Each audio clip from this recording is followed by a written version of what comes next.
2008 সালের নির্বাচনও সুষ্ঠু হয়নি বলল মঈন খান।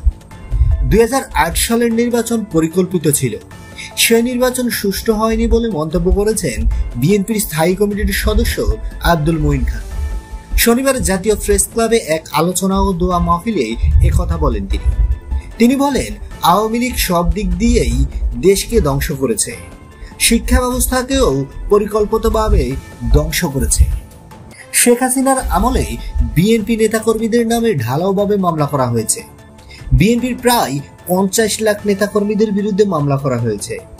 এই সময় দেশের মানুষ কখনো আধিপত্যবাদ মেনে নেয়নি বলেও মন্তব্য করেন তিনি। নির্বাচন প্রসঙ্গে বিএনপির এই নেতা বলেন, অন্তর্বর্তী সরকার আগামী ফেব্রুয়ারি মাসে নির্বাচনের কথা বলেছে। নির্বাচন কমিশন শিডিউল ঘোষণা করে ভোটের তারিখ দেবে বলেও আমরা আশা করি।